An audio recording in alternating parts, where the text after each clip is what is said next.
quick introduction again. Hi, everybody who's joined us. My name is Anya, and we are going to be, with us today is Lorianne Zadia from AAEE, the Arizona Association for Environmental Education. I am the CASCA Engagement Coordinator. Thank you so much for joining us. So today we're going to be talking about environmental education and really how important environmental education is to the conservation community, and really us knowing that really we all are environmental educators and how important that role is. And so I will hand it over to Lorianne and Sadia, and we'll do some breakout groups as well. So really talking about what the role of environmental education is. I'm really looking forward to this, and I hope everyone has a really good time. We'll have some time for questions as well later on.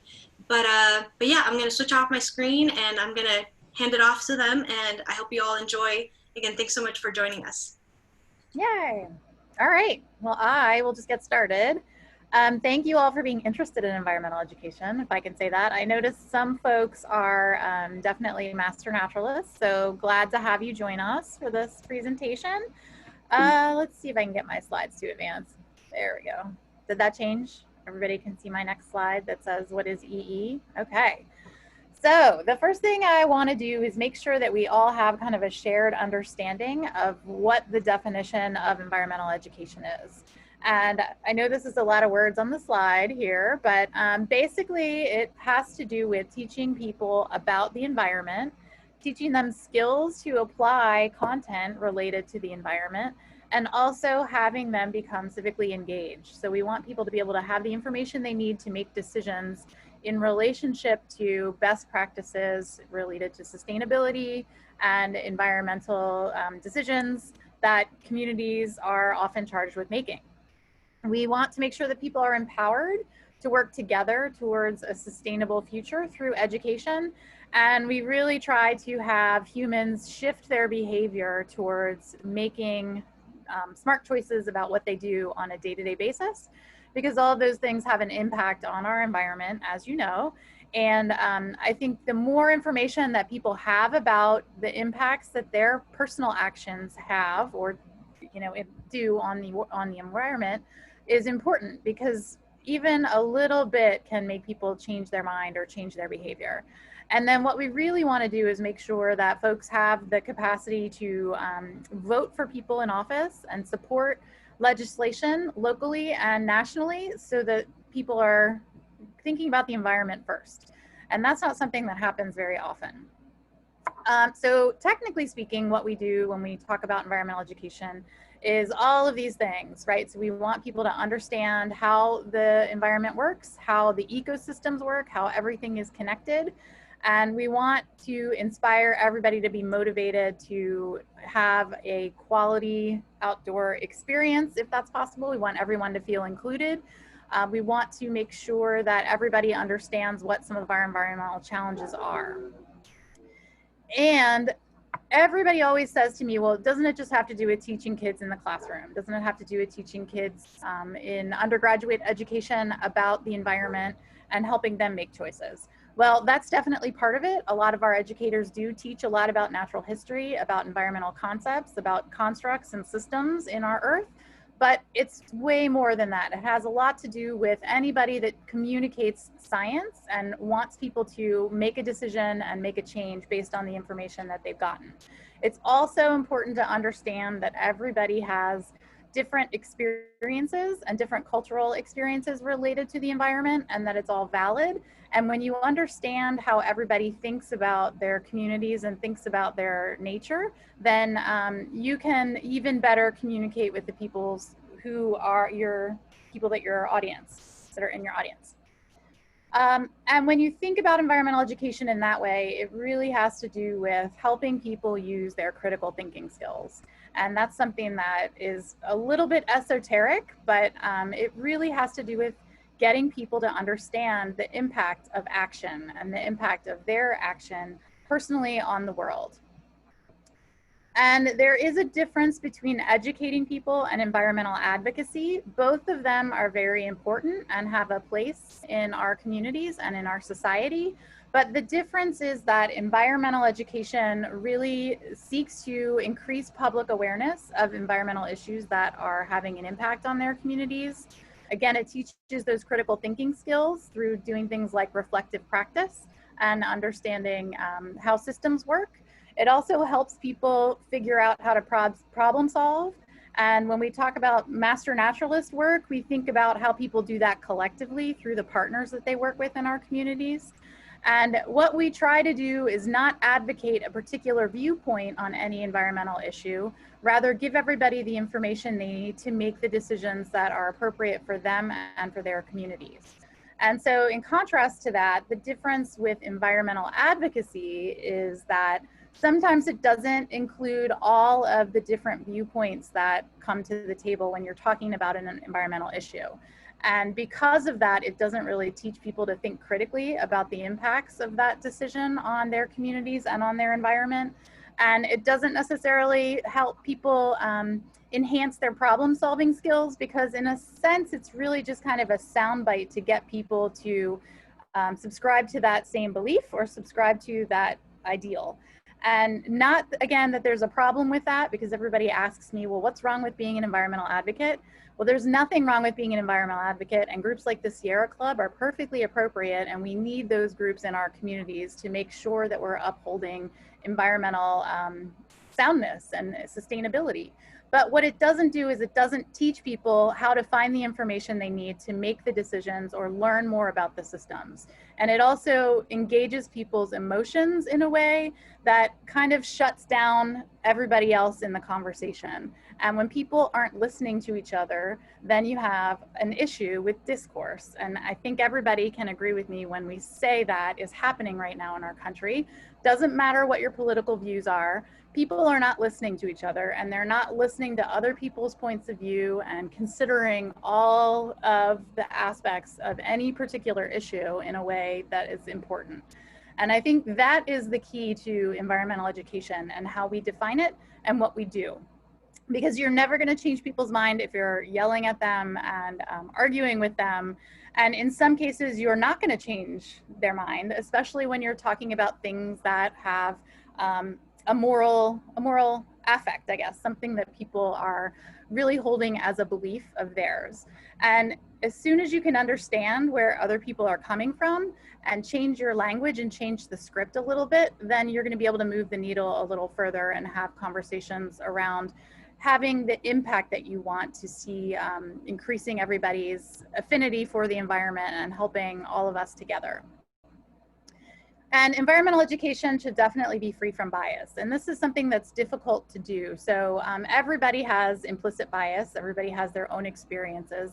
And it's really important to make sure that you're aware of what those are when you're teaching people or you're sharing information about nature with folks, because people will be able to see that right away.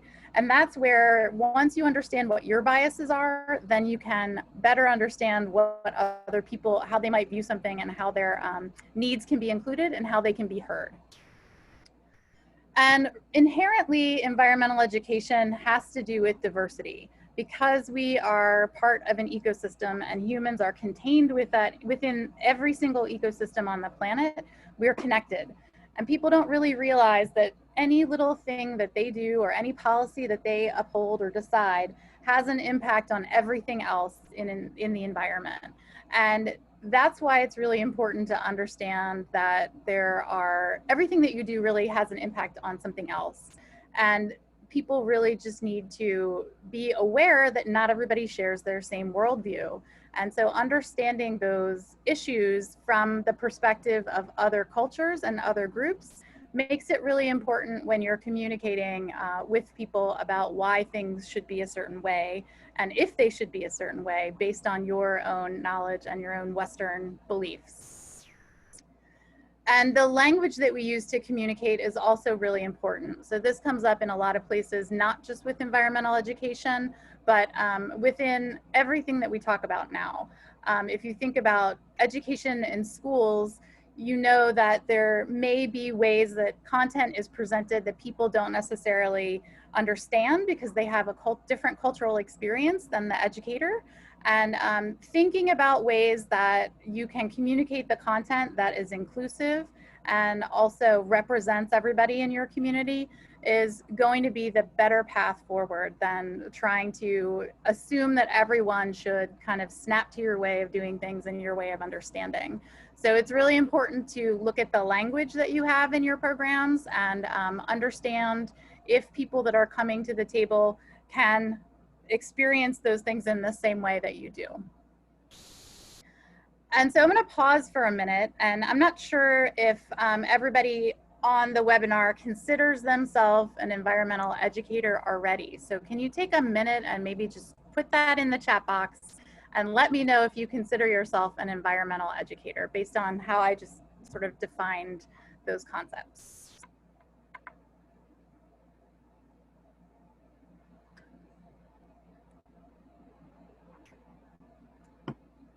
Loosely.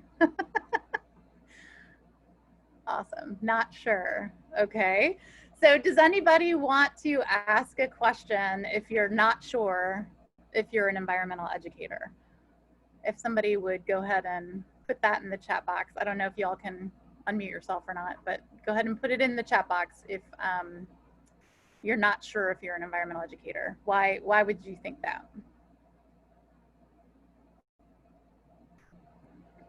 Challenge by choice.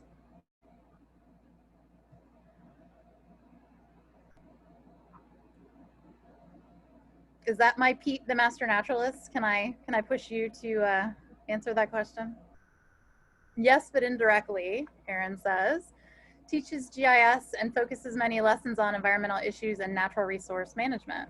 Okay, I would say that that definitely sounds like you are an environmental educator because you're communicating with students about an environmental concept, right?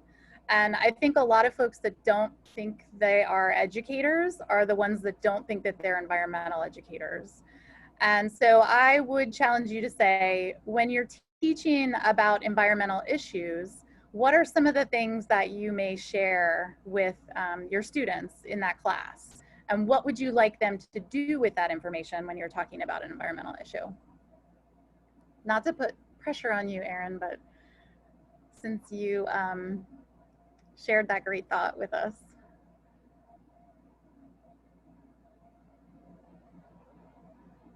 And Wendy said she hasn't thought about being an educator. She just works at educating people. Yeah, you know, it's really difficult to actually teach people. And teaching can be something that you do even if you're just casually in the field, right? Like if you're doing citizen science or if you're doing stewardship activities, probably you're going to run into somebody that's going to ask you, what are you doing? And you're going to have to be able to describe to them what you're doing and why. And you know, think about what if they ask you questions about why do you think that's appropriate, or what do you think this is important for? You're going to have to be able to have that conversation with folks and educate them about why you're doing it in the first place. So I think that's really the key. Like, what do you want people to do once you give them that information, if anything? And if you're asking them to take an action, have you given them all of the information they need to make that decision? And has the information that you've provided to them been received in a way that's they understand and it's relatable to them so that they can make their choice based on their experience and what you're telling them? And so that is really the essence of environmental education when we talk about environmental education. Does anybody have any questions about that? Is that clear, or?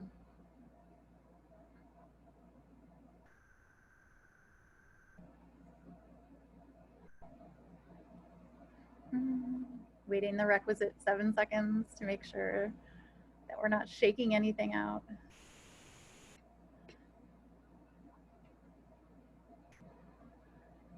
All right, I don't know, can everybody see the chat box? Andrew says he's not seeing many of the posts, so I don't know if that means people can't see them, but I'll just read them to you. The other things that we have on here, Jan says that she's a docent who talks about plants and culture. So yeah, do you want to share anything else about that? Or how you feel like that's, oh, here's Erin's answering my question. That's a great question. She makes a point of asking them to critically evaluate their data, to be aware that maps as information can be misleading, so they need to look at the data in an unbiased way. Then their maps and spatial analysis will be truthful. This is especially important for environmental data. Yeah, so what, do you want to also share what one of your environmental issues is that you work on when you're asking students to look at the maps and the data?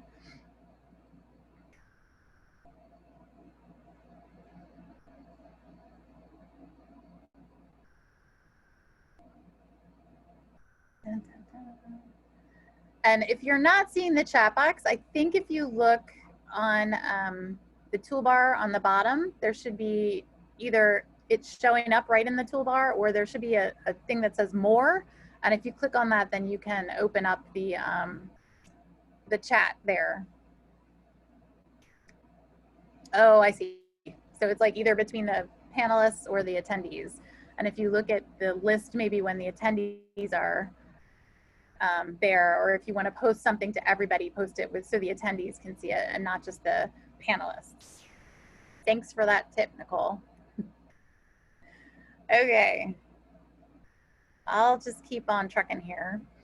So what we have here is an Environmental Education Association, which is a professional association for anybody that considers themselves an environmental educator. And again, as we said, it doesn't necessarily have to do with somebody teaching in a formal classroom, K through 12 or K through 16, which also includes undergraduate. And the reason for that is we really want to, in the next few years, make sure that there's space for people that do not already consider themselves environmental educators or educators.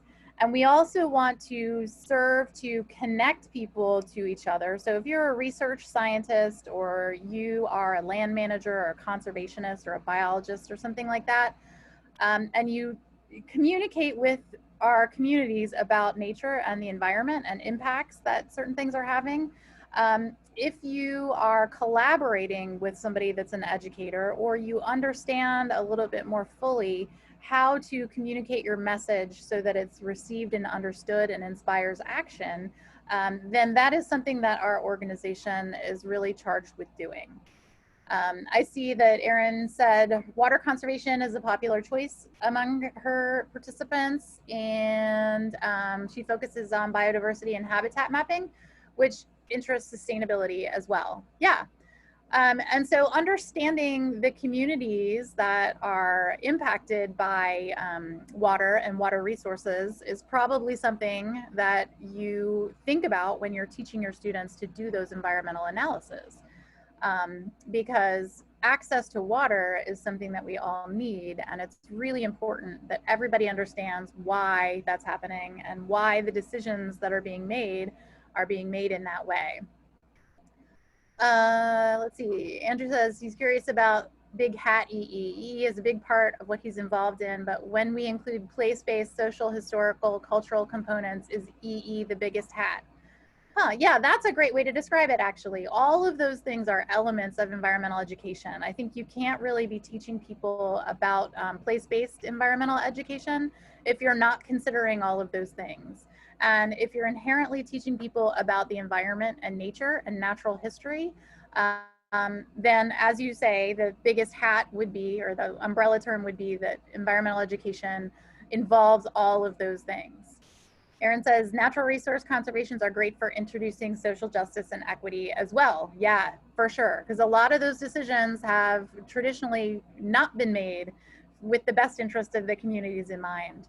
And these are some of the conversations that we're having beyond the scope of the environmental realm, but I think they're very applicable because all of those systems that we have in place, for whatever reason, were often not designed with humans in mind. And that's why it's also important to understand that everything is interconnected, and that your students understand that everything is connected, and why those policies are the way they are and how they can be changed.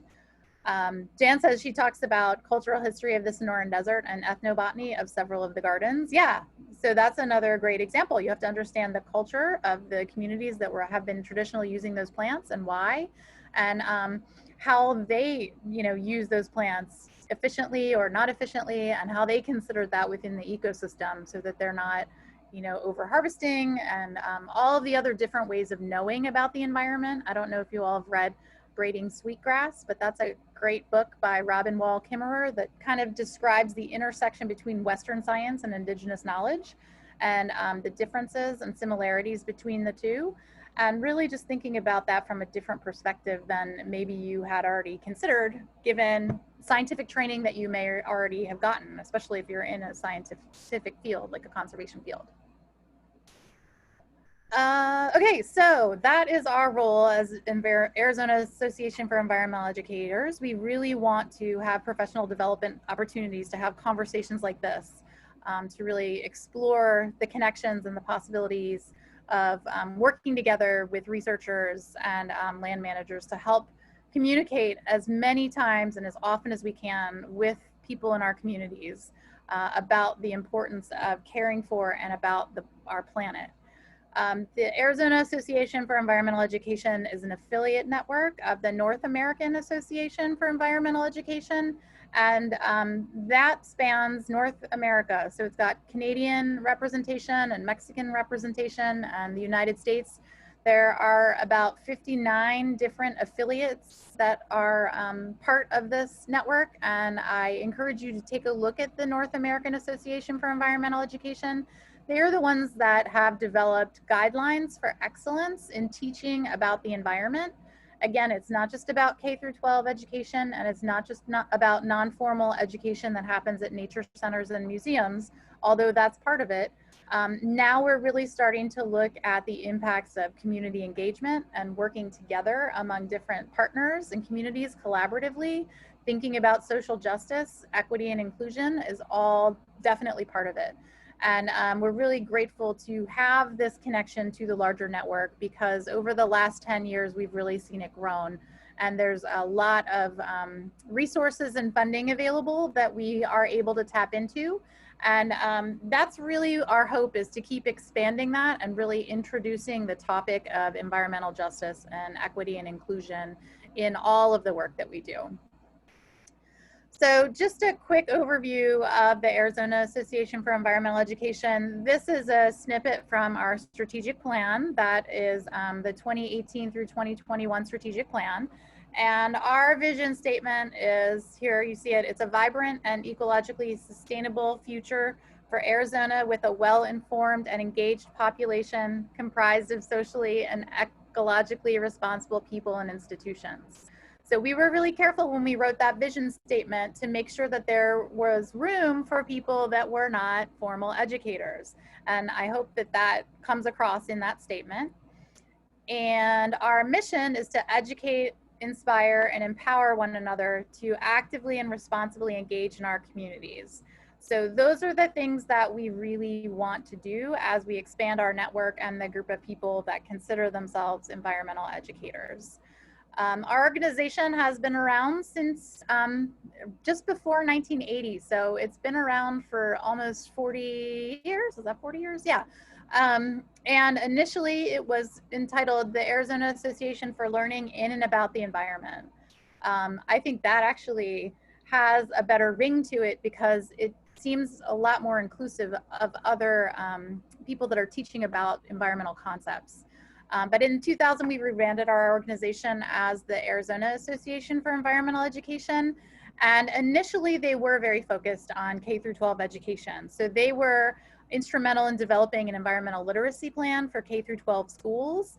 And at that time, this environmental education was something that was actually solidly woven into the standards of learning, or the Common Core that we have now for Arizona schools.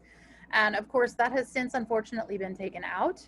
And a lot of the concepts that are taught about critical thinking and data analysis and that kind of thing are no longer present in the Common Core. So we are working to try to get that back in.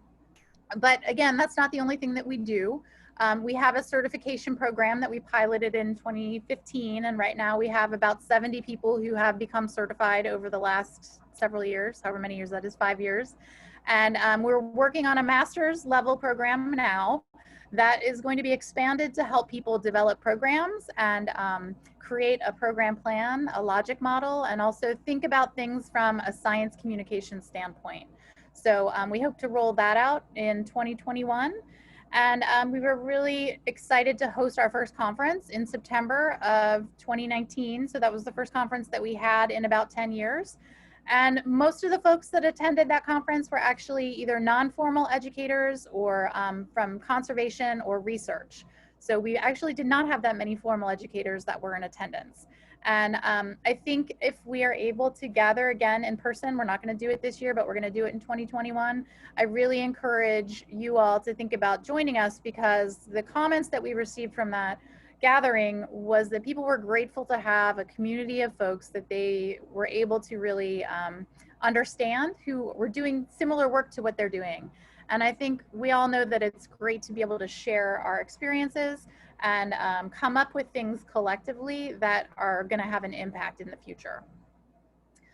Our organization right now does not have any paid staff, so I am serving as the interim executive director for it, and everybody on our board, right now we have 8 board members, is a working board member. So that means that people are actually contributing to moving forward the programs that we have in place, rather than just serving as a governing board where they're just helping us decide on policies.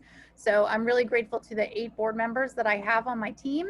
Without them, we wouldn't have been able to do the conference. We wouldn't have been able to recruit people to work on our committees that we have and the programs and projects that we know that we've heard from our community that are really important.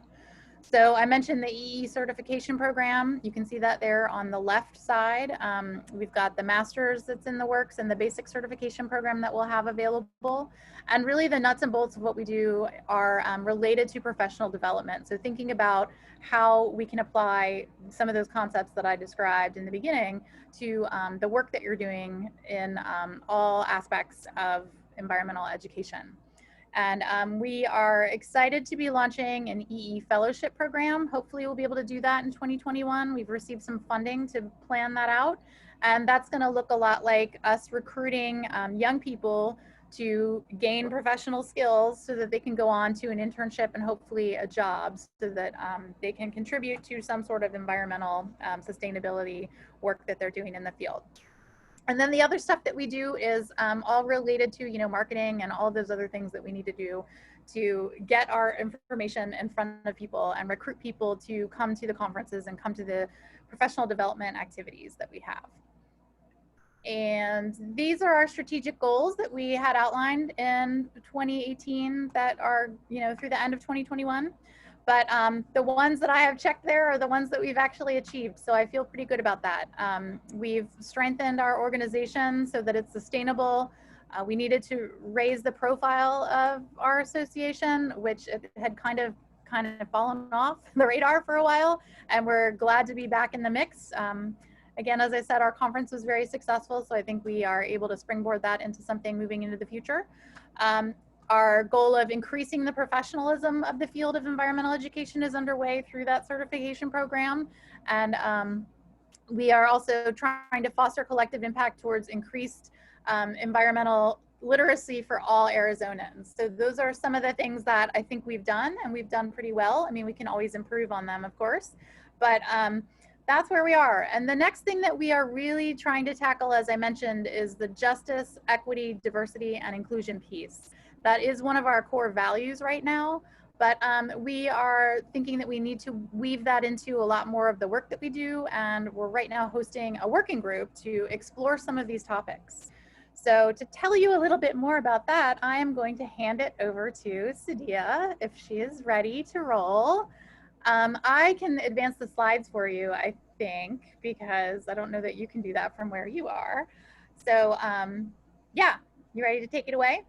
I'm ready. Okay, so let me go to your first slide. There we go. Okay, first I want to say, in the case no one can hear me, I might have to turn my video off. I am having internet issues.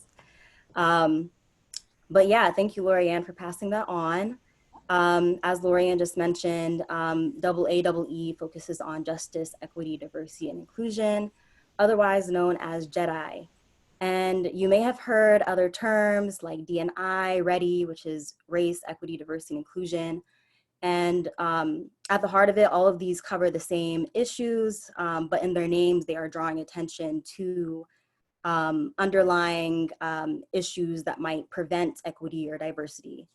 And so with JEDI, aside from having, I think, the coolest name of diversity acronyms, it really centers justice. And that's important because when you're thinking of creating equitable spaces, or maybe even if you're able to recruit a diverse group of people, thinking about justice will really be conducive towards making sure that you're retaining those people that come, or that you're acknowledging the histories that, or policies that might have prevented them from coming in the first place. And here I have a Wordle that just has kind of a combination of words that are relevant to both environmental education and conservation. So I'll read a few out to you. There's land rights, ecosystem, environmental literacy, as Lorianne mentioned earlier, decision makers, sustainability, sense of place. And as I go through this presentation and you go throughout your work, just think about some of these words and how JEDI could be related to them, and how you can bring even more JEDI into your work as well. You can go. So when you think of conservation or environmental education, maybe JEDI doesn't immediately come to mind. Some of you mentioned that social justice is something that's central to natural resource work. And if it's not something that you've thought of, really looking at the history and also where we are today is a good way of seeing that JEDI has always been a part of the conversation and as regards the environment. For one, again, as Lorianne mentioned, environmental literacy is really something that's very important to the efficiency of environmental education and conservation, in addition to how knowledge is communicated and to whom it's communicated. And with that, the history of environmental access really directed access in terms of who was thought to belong in nature, or what knowledge was thought to be valued towards certain groups of people. And so today you can see legacies of that when you look at environmental gentrification, redlining, or just the participation of certain groups of people, often people of color, lower economic communities who are left out of programs or decision-making processes. But also in terms of thinking of the negative aspects of our environmental history, it's also important to realize that there has been a lot of agency and mobilization of peoples that have been historically marginalized. So there have been a lot of contributions as well to the knowledge that we have today. And so there's always the balance that you have to have in terms of acknowledging that there have been exclusionary processes, whether it's related to public lands or again, a program, but that also that people can bring a lot to those programs from their own communities. And I ask stewardship here because I think that's something that can really center that, because being a steward really requires knowing community. And when I say community, I mean both environmental, people's social communities, thinking of the different politics, economics, and just being able to critically think, as again, Lorianne mentioned, about how the environment shapes all of our experiences in this world and how our experiences shape the environment. So why should we integrate JEDI into programming? So it's within AAE, CASCA's, and I'm sure a lot of missions centered around the environment, particularly because community engagement is often a focus, or connecting people with nature. And thinking of those requires JEDI thinking, because in order to connect people with nature or to speak to environmental issues, it also requires an acknowledgement that people have always been, have always had that relationship, and that there are questions such as who is, questions that can provide deeper thinking into how JEDI is shaping those experiences by asking maybe who is advocating for conservation, or who are the decision makers about what environmental knowledge is integrated into a curriculum. Is there acknowledgement to histories of Native peoples on the lands where they were in the past, and more importantly, where they are today? And yeah, it's just, it's very much integrated into the work that everyone is doing, whether they call it by that name or not. So with all of that in mind, the Master Naturalist Association began a project in 2017 with the USA National Phenology Network and the Arizona Association for Environmental Education, to really understand how to create more equitable and inclusive programming. Because there was the observation that a lot of the participants were a very homogenous group, so mostly white, older, middle class participants. And this isn't something that's unique to AZMN. It's something that can be said for a lot of environmental organizations, or even when you look at academia, it's kind of in terms of the homogeneity of whiteness, or certain people being able to adhere to certain environmental policies over others, really is centered within just systemic racism and issues that have even affected other social identities.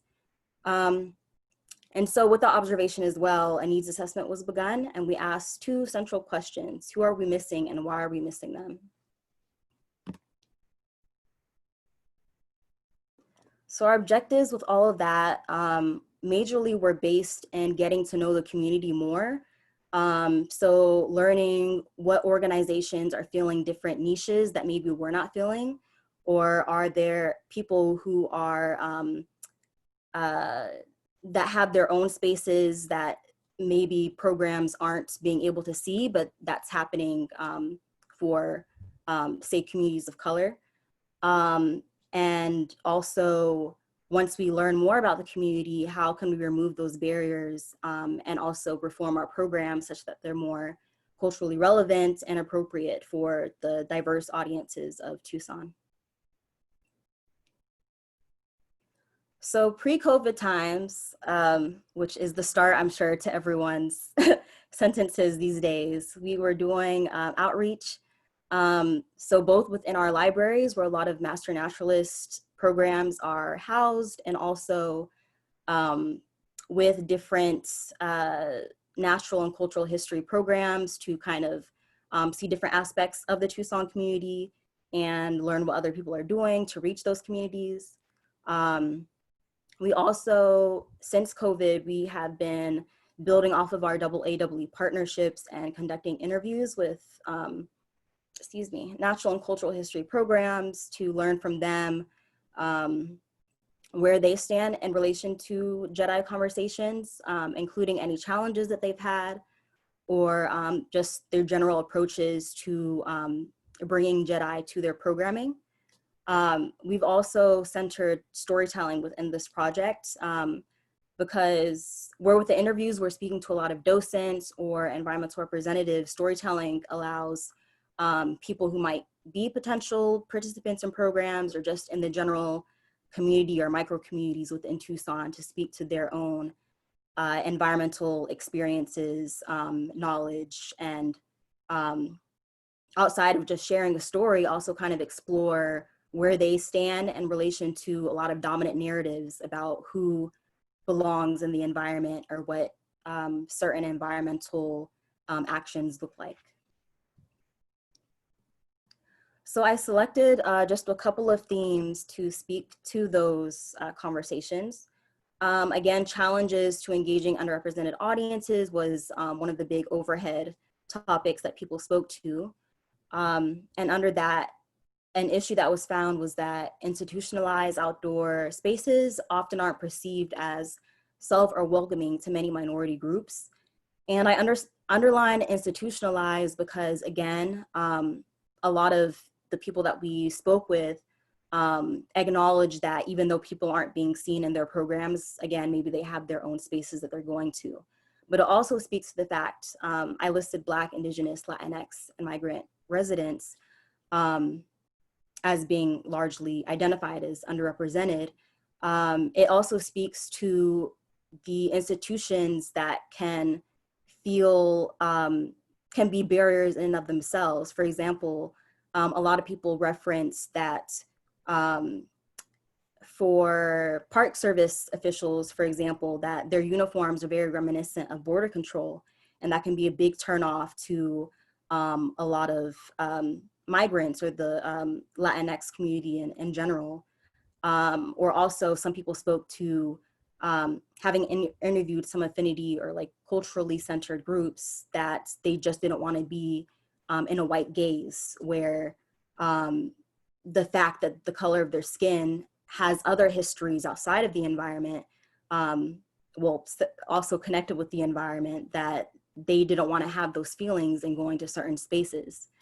And then another big challenge was that even when people are able to bring in a diverse group of individuals, whether it's related to culture, ability, religion, into the fabric of a program, there's difficulty in knowing how to relate to those audiences and integrate those audiences' experiences into the program. And people also spoke to overcoming challenges, and the largest one by far was centering work on community engagement, focus on relationship building, long-term investment, and community interests.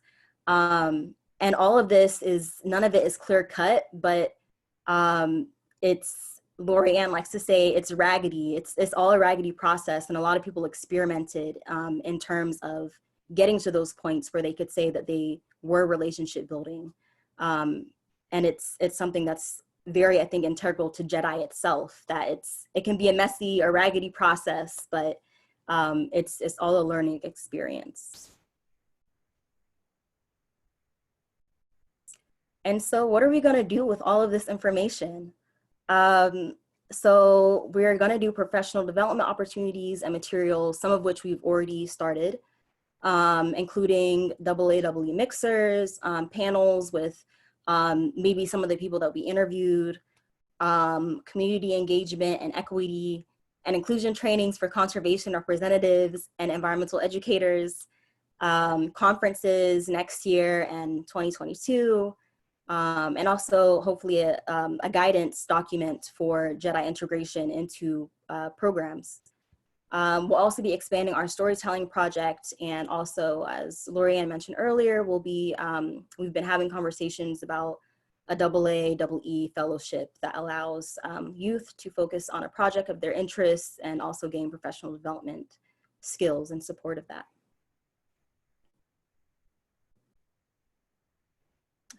All right, so that all can sit in with all of you, and does anyone have any questions as to what I said or Lori Ann's part of the presentation?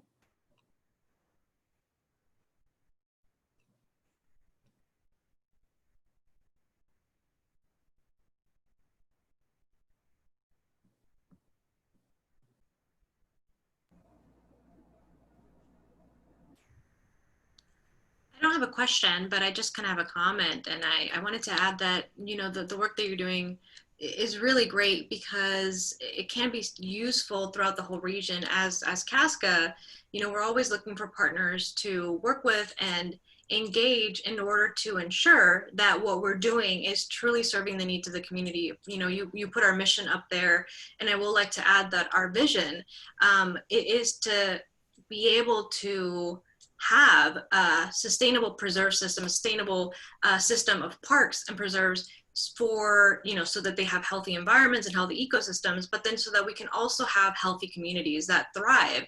And in order to do that, we need to take into account what everybody's experience is in the outdoors, and really you can't know them without listening and without hearing and without going through the process of of knowing what those experiences are. So I'm grateful that, you know, we have partners like you guys that are doing this work that we can help elevate and, you know, bring together into the rest of Arizona and the rest of the region. So I'm very excited about all the work that you guys are doing, as you all know. And so thank you all for sharing what you've done so far and what you plan on doing in the future. I think it's something that for all of us to keep in mind as we move forward, especially we are now entering a time where this is absolutely critical to ensure that our programs are successful and that the work that we do is successful. So I just wanted to comment on that and add that in there. Yeah, that's great. Thanks for sharing that, Anya. I think the two things that you said that are so critical are the listening and the building relationships, and then also the trust building. I think that is going to be super important to doing this work. And I think those relationships need to be built among the program partners and conservation workers and educators, as well as with the communities that they're in, so that we can kind of collectively understand how we can better make those safe spaces and accessible spaces and more inclusive programs and things that we're doing. Yeah, also to second that, listening is something that really caught my attention in what you said, Anya, because as you were saying, all that's been happening these past couple months with protests and just COVID in general, it's drawing a lot of attention to issues that have been in the US for a long time. And it's definitely an opportune time for both to listen to people who have been speaking and also to have that self-reflection and at multiple levels of whether it's at the staff level or the programming level or the people thinking of people who you're reaching and how you're reaching them. This is the time, as you were saying, to do all of that. And I also like to say that it's also time for some of us to get out of the way and let other people lead and have that conversation so that we can listen to, you know, others' needs and interpretations of how we are, you know, thinking and acting within the environment. Because I think we haven't done that very well. And I think a lot of the programs and policies we have in place are designed for self-serving reasons and upholding some of those systemic issues that we talk about, including racism, but that's not the only thing. So I think we really have an opportunity to explore that a lot further and think about what we can, you know, do to move that work forward. Okay. Anybody else have anything they want to share or any questions? I'm going to stop sharing my screen for a second. And then while everybody is processing that, I think we do have some questions that we prepared for you all if you're up for having small group conversations. And then we can come back together as a big team to kind of debrief some of those questions. I made a Google Doc. Let me see if I can find it. Hang on 1 second.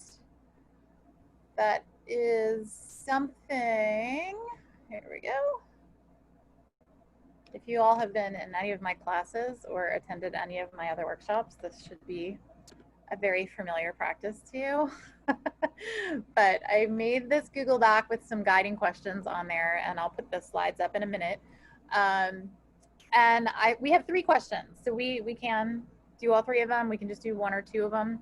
But what I was thinking is we'd do 10 minutes for the first question, and then everybody can come back together and we'll debrief that, and then we can go back into a different breakout room with a different mix-up of people if we can get that to work, technologically speaking. And then the other thing that I put on that document now is that I do want you, when you go into your breakout rooms, to take a moment to introduce yourself to the other people that are in there and let them know what organization you're representing. And I put a couple of pointers on there about breakout room etiquette, which is just something in general to help guide the conversation. So make sure everybody that is in the room has enough time to share and say something within the 10 minutes that we break out. And try not to talk over each other. I know that's hard on the internet, but you can also use the chat box. And then also just to maintain a safe space to have conversations, especially if your conversations are going to be around equity and inclusion. We want to make sure that everybody feels comfortable sharing that information. Or if not, that's totally fine too. So, Anya, I don't think I can do breakout rooms, can I? Let me see. I didn't do a host just in case, yeah. Let's see.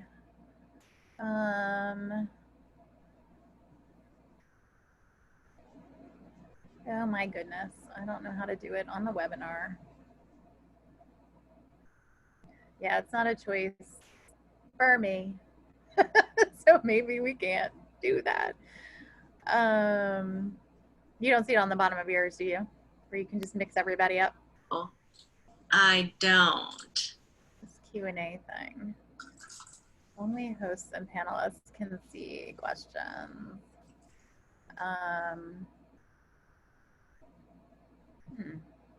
So this is Ariana. I think, I'm really sorry to say this, I think that the breakout rooms are a whole other Zoom license Oh, okay. that we can't get. And we can just have a conversation with all of us, because actually there's only, what, 15 people in the room, so it's not that big of a deal. I don't think, to have that happen. So why don't everybody has the Google Doc there? Let me move it on my other screen. I keep looking up because I got two monitors. Do you want me to share my screen again? And then people can type some notes on there if they want to. Let me see. There we go. There. Can everybody see the Google Doc too? The three questions that we had are, how do you apply environmental education to your work? So we already explored that a little bit earlier, but I think we can talk about that a little more deeply. Have you been thinking about equity and inclusion when you create shared content? And if so, how so? And then if you engage in outreach, how do you communicate science-based content to different audiences? So I don't know if we want to just sit with that for a minute, and then people can think about something that they might want to share.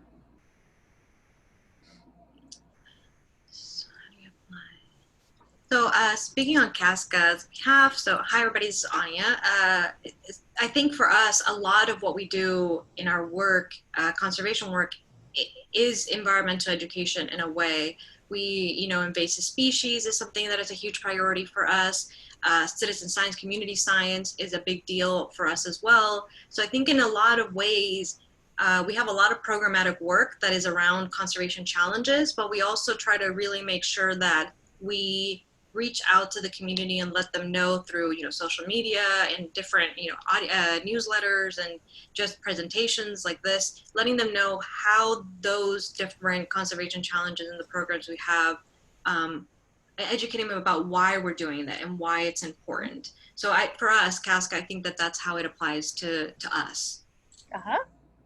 Yeah, I think that's great. Kathy says she runs an EE program that takes place fully outdoors, lead family hikes, nature journaling program, birding walks, etc. So EE is your main goal. Yeah, totally. I think I would like to explore the citizen science aspect for a few minutes.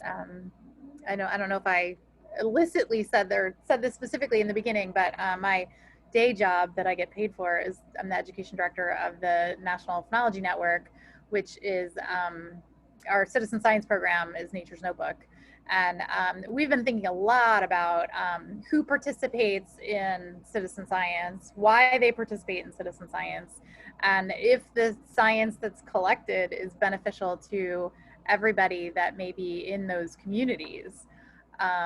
So I can share some insight into that, but if anybody else wants to say anything about their experience with citizen science and if it had occurred to them to think about equity, justice, and inclusion issues while doing citizen science, what are some things maybe that you need to be conscious of?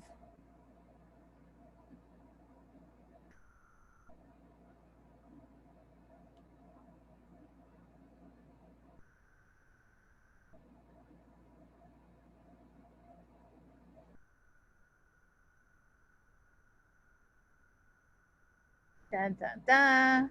Have I stumped you? Do I need to define citizen or community science? Okay, Jenny says she coordinates a citizen science program in Metro Phoenix called Metro Phoenix Ecoflora. Okay. And Jan says she has not thought about that doing Nature's Notebook. Okay, good, good. Kathy says one way we are covering equity and inclusion is we incorporate a history component in their program and highlight naturalists and scientists that cover a variety of people from different cultures, genders, religions. Okay, good. Let's see, document urban biodiversity using iNaturalist. Okay. I'll share from our Nature's Notebook perspective that we also are involved with the Indigenous Phenology Network, where that's where the intersection of traditional ecological knowledge and Western science kind of happens, with folks that are working to collect observational data on some of the plants that are part of their communities and part of their cultures.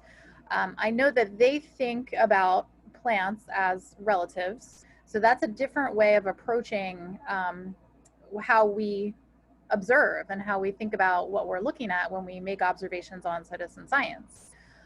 The other thing that I know happens with citizen science data is that, especially if it's a citizen science program that has data that's accessible by anyone at any time, like iNaturalist and our program, a lot of people feel very uncomfortable documenting that in a database for everybody to see, because that is kind of invasive to their communities and their space, and they don't feel comfortable sharing that data broadly.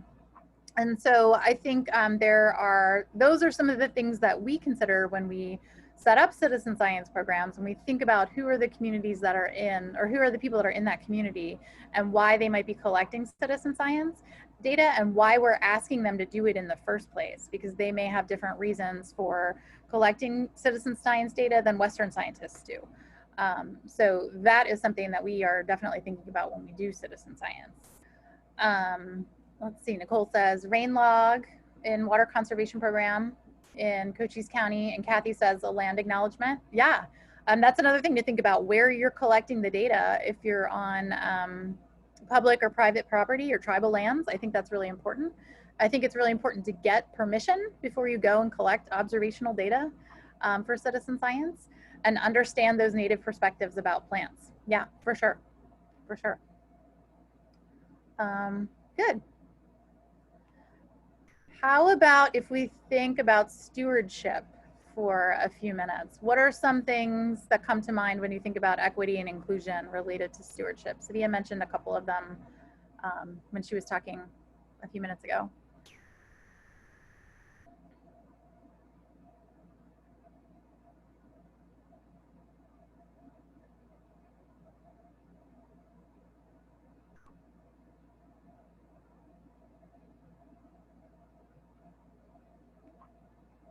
Anyone?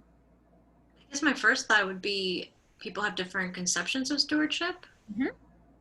Yeah, that's a good point. Do you want to say a little more about that? What do you mean by conceptions? I guess I'm thinking, there's, for at least for us in the conservation community, Casca's work, we do stewardship as restoration projects, and we ensure that when, we take care of our parks and preserves by, your regular TLC work, removing trash and all that kind of stuff. But then there's also the more research community science component. But there are other communities, I imagine that there's a different way of taking care of the land and ensuring that it's there for future generations that we might not think about when we are doing our programs or thinking about a project. Right. Yeah, definitely. That's a great example. And I think that also brings to mind, thinking about the land that you're on while you're doing that as well, right? I mean, that's kind of the same concept of whose space are you in, and how can you take ownership of it, and should you do that without consulting anyone else before you do that. It's kind of a rhetorical question, I guess, but I think those are some of the things to think about when you're taking care of natural areas, for sure. Anything else? Looks like Kathy says she gets them to ask questions about stuff. Do you want to say something else about that? Like you get them to wonder about where they are and what they're doing? Is that what you mean by that?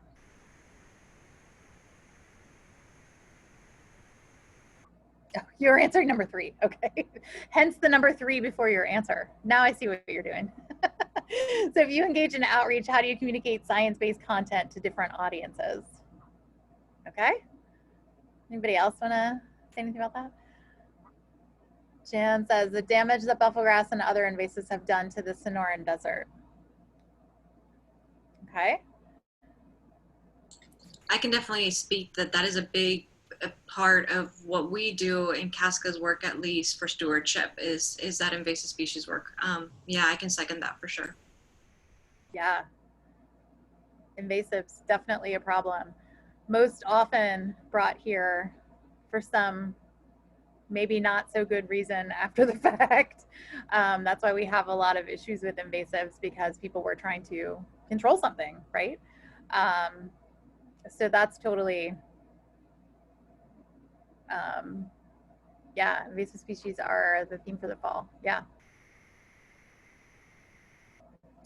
Has anybody changed how they communicate science-based content based on the audience that they're working with? I mean, one way to think about that is obviously if you're communicating with youth versus adults, you'd probably change how you're sharing information. But what are some other things that you might want to do before you share something like invasive species with an audience?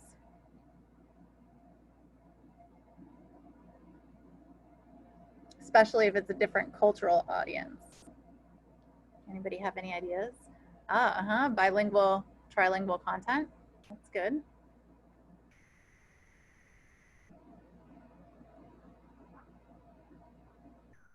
Are there any questions that you might want to explore after you've built relationships with people?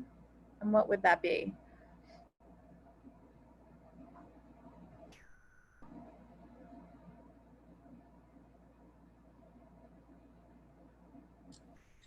Y'all didn't think I was going to press you into thinking, did you? Yeah. Be careful, Ariana says, be careful about how you explain what invasives are. Yeah. And, you know, that is definitely, that's where we talked about language. I said something about language before. Using the word native versus invasive can be problematic, even though that's what it is. That's how we define it in Western science. There may be a different way that that's described through other cultures. Jenny says she can't type fast enough. Jan says, answering questions asked by visitors to the garden about why Indigenous people still use plants for medicinal purposes. That's interesting. Yeah. I think Jan's comment has a lot to unpack on it. I think, you know, why wouldn't they still use plants for medicinal purposes? Why wouldn't we do that, don't we? I mean, not everything's a chemical and it's part of nature. So that's again, that mentality of like humans over ecosystem instead of humans as part of ecosystems, and whether or not you take it to mean very literally or figuratively. Yeah, you have to think hard to not be appalled when you answer that question. Sure. Jenny says, how to communicate scientific information to those who do not have the background. Yeah, I mean, that's another audience that you need to think about. And I think that's where environmental education can help you. It doesn't always necessarily have to do with equity and inclusion and thinking about other ways of knowing and other cultures and their relationship to nature, but you know, using a lot of jargon and glossing over concepts and content, I think is problematic, especially if you're expecting people to kind of do something or understand what you're saying. You want to provide them that information in a way that they can digest it and they can understand it so that they can make their own decisions about what you're saying. So that's where, those are great examples of where language is really, really important in how you're communicating things. Ariana says, learning how to deal with scientists that refuse to open the wider community in ways that information will flow two ways. Yeah, top-down communication, I think, is definitely a problem. Know your audience. Making it kind of like a, how would you describe like the expert? I mean, I know people are, we need experts in certain fields, but having that person not being open to a dialogue, either to answer some questions about things that were not understood, or you know, just inviting other commentary, I think is a problem. Jenny says, acknowledge different walks of life, for example, using backyard versus neighborhood. Yeah, not assuming everyone has access to the same lifestyle. I think that is also something that has come out pretty clearly in the last couple months, given everything that's happening, not just with environmental education and the coronavirus, but thinking about how people actually are living in their spaces and using the words that we use, making people not feel included or able to participate in that conversation.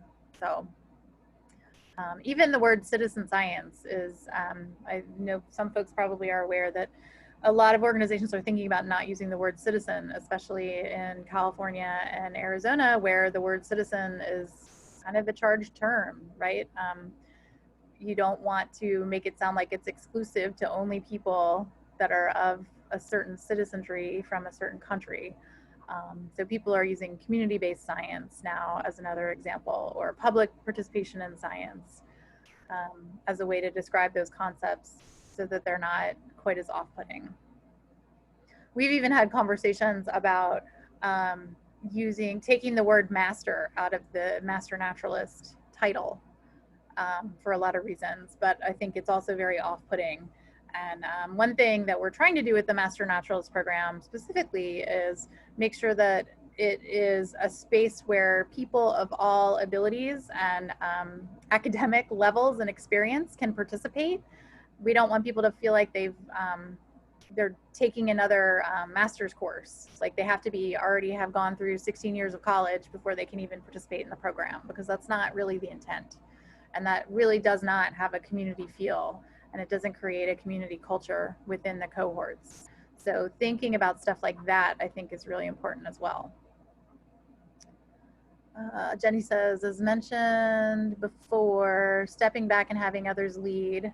Yep, especially from within their own communities. Yeah, because why is my thing the thing that needs to happen, right? Why do I have this thing that I'm going to give you when, you know, maybe you have something that's better than how I do something. So thinking about it from other people's perspectives is really important. Accessibility, yeah. We've been talking a lot about costs and access and accessibility, and I think that's only part of the puzzle, right? Locating programs in an accessible part of your community is necessary and important, but that's not going to solve equity and inclusion issues if people do not feel included in the conversation. So I've seen so many programs over the last 10 or 15 years as I've been doing this work where they would literally say, well, I don't know, we moved our class to the free library downtown and we still couldn't get any Latino people to participate. And I think, you know, that's just not how we want to be running and designing our programs, because just because it's affordable and just because it's in the right place. Those are some of the reasons, some of the things that we're trying to explore.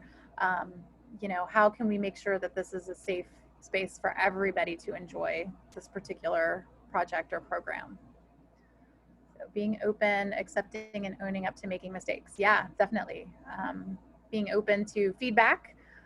We always ask for feedback on everything that we do, maybe sometimes to a fault. But just, making sure that people know that this is a dialogue and a community space where we're able to make changes if we need to. And if there's something that we did or said that is offensive, I think that needs to be discussed. And I think people need to not get defensive about it. Because, if we're committed to doing this work, then that's how we should move through the space and the community. Kathy says the biggest thing is asking people what they want or why they aren't attending. It shouldn't be assumed why they aren't coming. Yeah, making assumptions is definitely dangerous. I also think that the process of asking people why they are not attending is problematic, because that's kind of on us to learn a little bit more about community spaces and what people are doing to design things that are more appropriate, rather than still holding your thing up on a pedestal and saying, well, I have this thing, why don't you want to come? So it's really difficult work, and it really is about building trust and being open to having that communication, so that people do feel welcomed and appreciated if they do decide to come join you for whatever program or whatever you're doing. Yeah. I want to add too, speaking from Casca's, sorry, I dropped something here. I want to speak on Casca's end that a lot of the work we do is collaboration, hosting events like this where we bring our partners together, working groups around conservation issues and challenges and different groups that we want to do. And so much of collaboration is trust. And so much of collaboration is having those hard conversations. And going back to Jenny's comment about owning up to mistakes and being able to have those hard conversations, it's really important to have that sense of community even within your own working groups and in your own colleagues, to be able to move forward to reach to the next level of where we want to really be. So I just wanted to, talk about how important that is and how difficult it actually can be to convince people to have those hard conversations and let them feel comfortable in creating those safe spaces. So very important for sure. Yeah, definitely. Definitely. Okay. Well, I think we shared everything we wanted to share. Am I right, Sadia? Did I leave anything out? Is there anything that you want to say? I think everyone just covered everything, even things I wanted to say, people in the comments. There's a lot of, I think, learning from we can all learn from each other. And I think that's very evident in the comments that people shared. And Anya and Ariana, thank you so much for having us. We've learned from you too as well. Yeah, we also had a slide of resources. Oh, yeah, put that up. Just a couple. Hang on. Don't go away yet. Where did I put it? It's still here. Oh no, where did it go? Well, there are just some books that are specific. You found them. I have my PDF of it, so I'll just pull it up. I don't know where my Google Slides went. And while I have a question from Kathy about an invasive species escape room. We were, fortunately, because of COVID, we kind of put a pause on that. We are really hoping to eventually get that up and running, and we really are excited about being able to provide that as an opportunity for, like as we were speaking before, to our partners and nature centers. We really wanted to find a different way to engage around invasive species. So hopefully soon that's to come, but that's definitely something that we'll keep on the back burner. Okay, well, there's the resources slide with some notes, because that's the only thing I could find readily. I don't know where my Google Slide window went, but do you want to say anything about those, Sadia? Yeah, sure. These, there's of course a lot more resources if you just Google words like race in the environment or diversity in the environment, conservation, and equity and inclusion. But these books are just a mixture of both working with different communities. So Research a Ceremony is written by, and I'm sorry, I can't remember which nation he's from, but he is indigenous to the Canadian area, and he is essentially writing a letter to his son about how working with indigenous peoples, both in Canada, Australia, and North America in general is really centered in building relationships and just speaking about how kind of the history of natural resources and how the relationship with indigenous peoples and research has been contentious. And also a lot of these other books also speak to just people's different ideals about environmentalism in and of itself, whether they're reacting to the term environmentalism or reclaiming that term, or speaking to the act of green gentrification, which I don't know that many people know about it, but that essentially when a space is remediated or some type of green space is instituted, the gentrification that can follow that, that pushes a lot of marginalized communities back into a cycle of being away from spaces of greenness and having the access to a healthy environment. So these are just a few selections that I've come across that I thought would be good to share. Yeah. Well, yeah, thank you so much for these resources and this session. Thank you, Lorraine, for recording this session. We will definitely share this with the panelists, and we'll make it available through our website. And of course, AAE will also have that available for everybody. And once again, I want to thank you, everybody, for attending. If you guys are interested, you can also learn more about CASCA by visiting our website. I put a little bit link in the chat. But, you know, we'll be hosting more speaker series as time goes on. And we hope you all can just keep coming and learning more and seeing what other partners are doing. There's also the AAE website down there. And, you know, just learn more about us. And we will definitely follow up with a link to this information and this PowerPoint, this whole recording. So thank you everybody so much for coming. Thank you, Lorianne, Sadia, for joining us and sharing all your information. I want to thank everybody who stayed, and I hope you guys enjoyed this. I learned a lot, and there's always more to learn. And yeah, thank you, everybody. I hope you guys have a great rest of your afternoon, and we'll follow up, like I said, with this information. So thank you, everybody, and again, have a great evening. Bye, everybody. The proverbial. Thanks for participating. Yeah, see you soon. Thanks, everybody.